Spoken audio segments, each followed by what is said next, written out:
You know what? I'm bored and I want to make a video, so I'm talking about my favourite Doctor Who episode. Cry about it. Avec les Daleks, le docteur est supérieur. Il rit. Je suis Docteur Qui.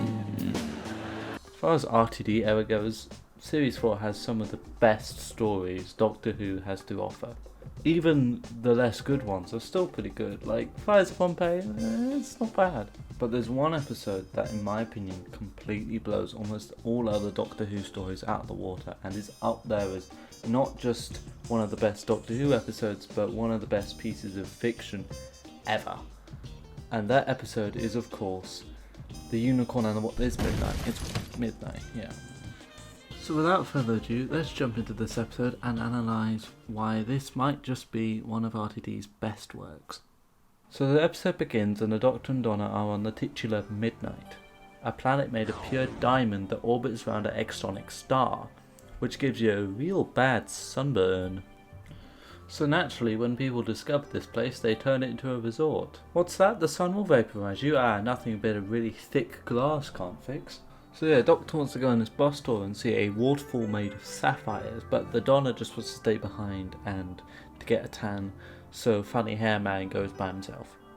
And you be careful, alright? Taking a big space truck with a bunch of strangers across a diamond planet called Midnight? What could possibly go wrong?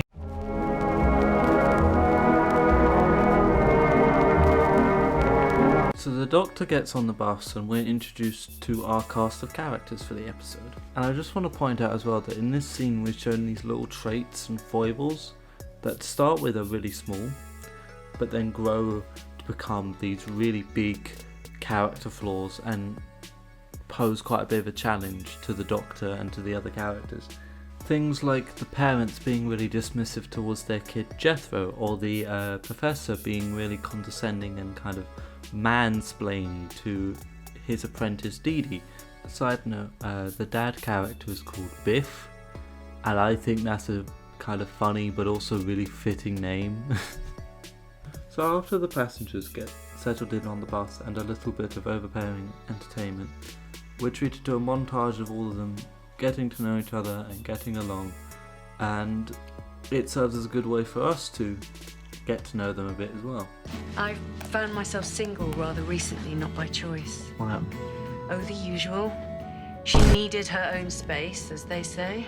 But then the bus does a little shaky shake, which isn't supposed to happen, and then it stops, which definitely isn't supposed to happen. The hostess tries to pull the routine check card, which the Doctor calls bullshit on, so he goes into the driver's cabin to check things out himself. He, the driver, and the mechanic have a little natter and find out that the bus has just stopped. There's no reason why, it just has. There is help on the way though, which is good. But since they're there, the Doctor convinces the driver to open the shields a bit so they can have a little peek outside. Go on. Live a little. And as they're closing the shields again, the mechanic spots a little thing in the distance going, "Whoa, foreshadowing." So the Doctor leaves the cabin and sits back down, but it's not long before people start worrying about silly things like oxygen and food and dying. What a bunch of babies. The Doctor's able to calm them down, but then this spooks everyone out because there's not supposed to be anything alive out there. And yet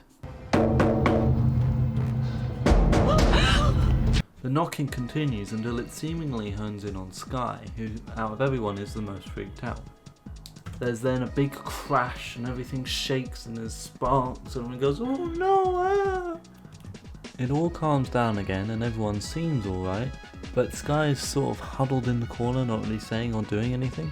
And when they go and check on the driver and mechanic, they find that the cabin's been completely just torn off, and both the driver and the mechanic have been... So yeah, not an ideal situation. Doesn't help that Sky is now giving everyone the bug eye and repeating what they're saying like an annoying year 7. This spurs everyone to freak out some more until the power comes back on.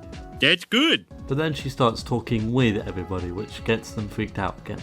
That's bad. And this is when the episode gets really good. The way it's able to perfectly encapsulate this sense of hysteria and paranoia, and the way it's able to build on it on the episode is straight up infectious. Like, it comes a point where you feel just as scared and just as on edge as these characters do, and it's so good.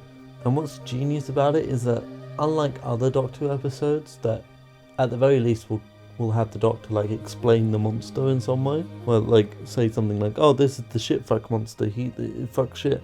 This one doesn't give you anything. It doesn't tell you anything. It just pops up, goes in, possesses Skye, it seems. We don't even know if that's what it did. We don't even know what it's doing, and then it just gets inside the head of everyone else and starts making them paranoid and starts making them hysteric. Just by copying what the other people are saying, it's able to spur such a visceral and emotional fight or flight reaction. And this fear that this creature whips up leads these characters to such a dark place. There's a point where the hostess even suggests that they throw Skye out, which of course the Doctor is against completely, but they're so desperate and so afraid that they consider it and they kind of vote on it. And those character traits I mentioned earlier that were kind of in the background to start with have now fully ballooned into full-on character flaws, and not even the Doctor is safe from this. Like, we know from prior episodes that he's a bit of a prick and a bit full of himself and a bit self-centered and kind of condescending to those he doesn't think are as smart as him, so most people. But in this episode in particular, those traits come right to the forefront and they do him no favours.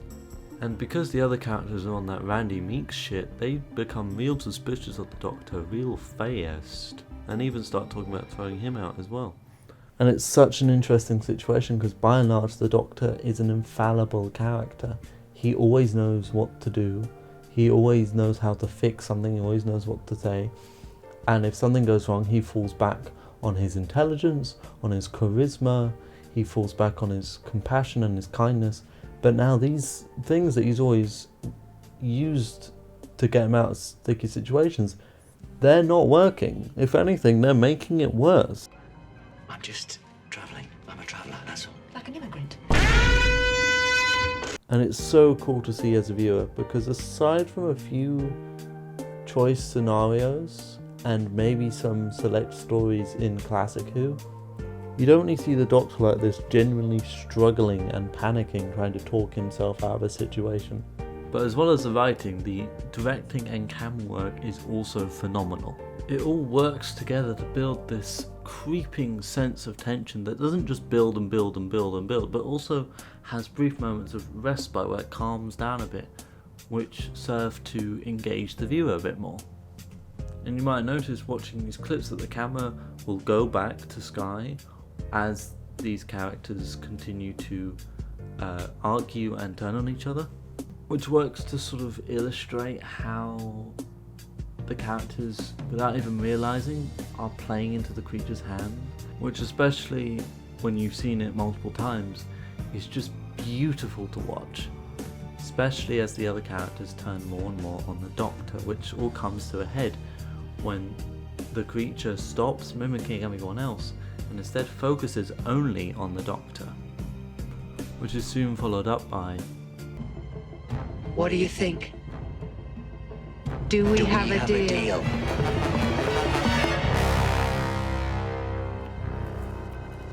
Hold on.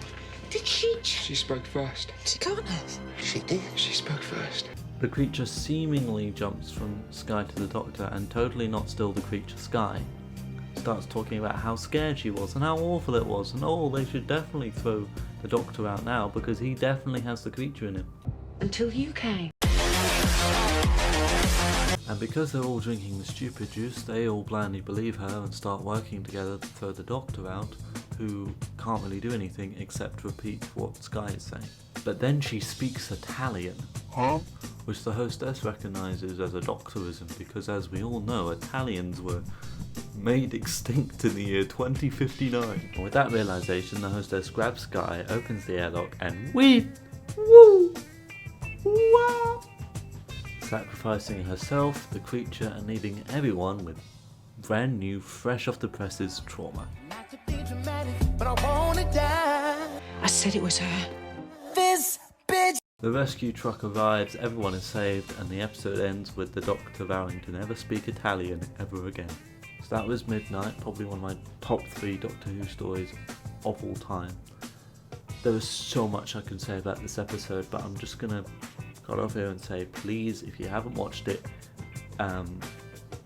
please do, even though I've spoiled most of it already, just watch it. This video does not do it justice, please, I beg you. I hope you enjoyed this video. I'm going to try and make more of an effort to pump out more content, so stay tuned, and yeah, I'll catch you next time.